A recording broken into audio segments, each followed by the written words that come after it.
This clip is brought to you by SaveWithConrad.com.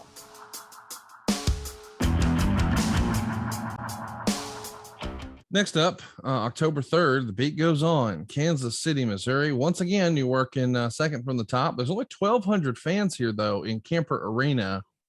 You know, we've talked a little bit about Central States that you and I don't really believe there was a big financial transaction. It was probably more of a way to just save face. I believe we even talked to Mr. Jim Crockett Jr. about that on our conversations with Conrad over at adfreeshows.com. But when you go into Kemper Arena, which is not a small building, and there's only 1,200 fans there, and you got Ric Flair, and you got the Rock and Roll Express, and you got the Andersons, how defeated is that? Do you blame that on just, hey man, they killed this town and we're trying to breathe new life into it? Or what's the rationale when you're hot everywhere except here? Well, the wrestling business was dead in that entire territory. I don't think, other than if you count St. Louis, and you really can't, because St. Louis was a standalone town. It really was a part of a territory. I mean, it was, but it wasn't. It was more of like an island unto itself. But that place was completely dead. And it's probably a miracle that you had 1,200 people there.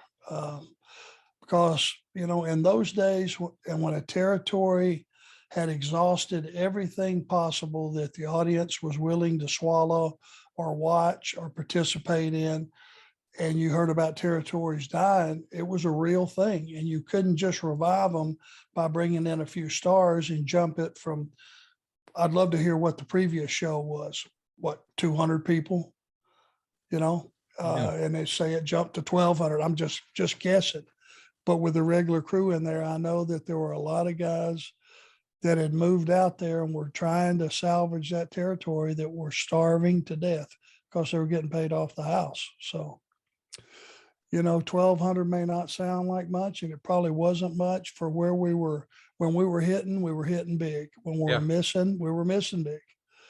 So that would have been one of those situations. I bet it was. Greenville, South Carolina, the next day is no different. Dusty and Nikita, this time against Tully and Arn. So Ole was just glad to get the hell out of Dodge, because this is a double bull rope match.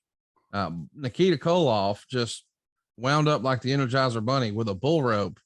I might call in sick that day myself.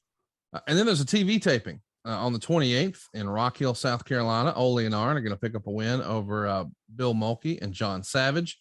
And then you guys do something kind of interesting. You film a match for Japanese TV. It's Dusty Rhodes, Ricky, and Robert on one side, taking on Flair, Ole, and Arn in a steel cage match. They go 15 minutes. But this is kind of cool to look back and think, here you guys are, based out of Charlotte, North Carolina, 6 American wrestlers filming matches for Japan. Not too bad for an old country boy from Georgia, is it? Got that right. Yeah. And hey, it was way cool to know where that was going to be airing, because, in those days, New Japan and All Japan were red hot. They were doing good business. And to send this over, I'm sure it was for New Japan, probably. Yeah, I would guess. I would think so. And they probably had some requests on who they wanted. So that, I wasn't lost on that maybe I was requested. I don't know. Feeding my ego a little bit there. So yeah, it was way cool. Hey, it's Conrad Thompson. Thanks for checking out the podcast here on YouTube. Be sure to hit the subscribe button and the notifications bell so you get a notice anytime we upload some new content. And go save yourself some money right now. If you're in a 30-year loan or you have credit card debt, it's not a matter of if I can save you money. It's a matter of how much. Find out right now for free at SaveWithConrad.com.